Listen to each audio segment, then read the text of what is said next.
नैबे जेनाखि जोंनि जियागुरि गेलेग्रा गेवलां फोथाराव जों साननैनि हाबाफारि लादों 2 आरो 3 दिनैनि जेनाखि हाबाफारि जोङो जोंनि हाबाफारि बायदियै जोङो गाहाय दरखंखौ जों बेखेवबाय बेखिनिखौ बेखेवनानै जोङो जेनाखि जोंनि गाहाय जिरायसालि जों बेखौ बेखेवबाय आरो मोनसे जोंहा दंमोन जोंनि जेनाखि गोथार जोंनि थान आफा बोराइ बाथौनि जेनाखि थान जों बेखौ बेखेवबाय आं बेखिनिखौनो मेसेज होनो लुगैदों थारमाने गाबोन जोंनि जेनाखि माने गेवलां मेल बिथांमोना माने जोंनि जेनाखि बाथौ धोरोमनि मानसि बिथांमोनखौ आङो माने गुरैयै खावलायदों माने बे मेलखौ लैहोर लैहोर फैनानै गाजा गोमजायै माने मेहेर गोनां खालामो आं बेखौ मेसेज होदों थारमाने जोंहा जेनाखि बर'नि जेनाखि निथि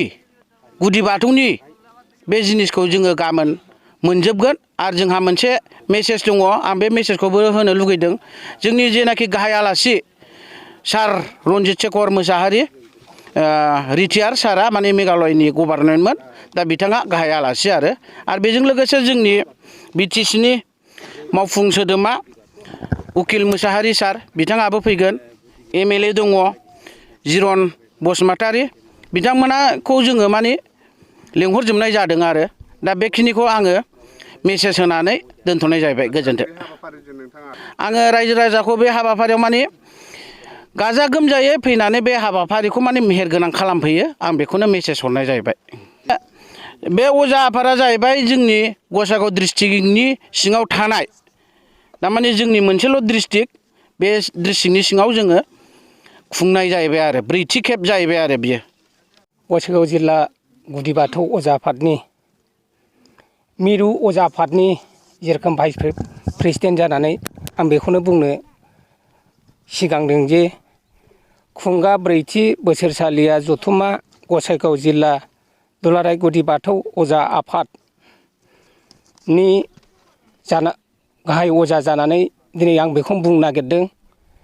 दिनैहाय खुङै खुङै खुंनानै 4थि खेब जोंनि अजानि जोनोम सान खुंफुंनायखौ जोङो नैबे जियागुरि गेलेग्रा गुवार फोथारावनो देग्लायनि बोसोरखौ गाजा गोमजायै खुंफुंहोनो लादों दा दिनै जेराव माने बाथौ होनोबा जोंनि बर'निनो बाथौ गैयाबा अजा गैया अजा गैयाबा बाथौ गैया सिबियारिफोर गैयाबा बाथौआ थांनानै थाया अजाफोर गैयाबा सिबियारिफ्रा बाथौखौ फोथांनानै लाखिनो थाखाय जेरोखोम सिगां समाव थलं थफं सोलाय सोल' दिन्दां फादां जादोंमोन दिनै फैयै फैयै जोंनि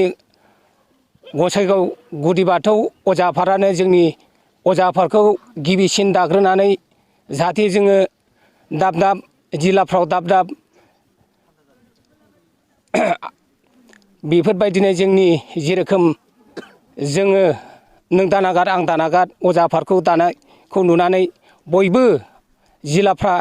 जोंनि बायदि अजाफोरखौ दानानै लानो थाखाय ओंखारबोदों दिनै बाथौ होनोबा बाथौनि सिङाव आदि गुदि थांनानै थानायनि आरो थैनायनि जों सानसे जोनोमनिफ्राय फैनानै जोंखौ जोनोमगिरि बिमाया जेरोखोम बैसोमाथाव हान्थु खरायनानै बाथौखौ साखि दोननानै जोंखौ जोनोम होदों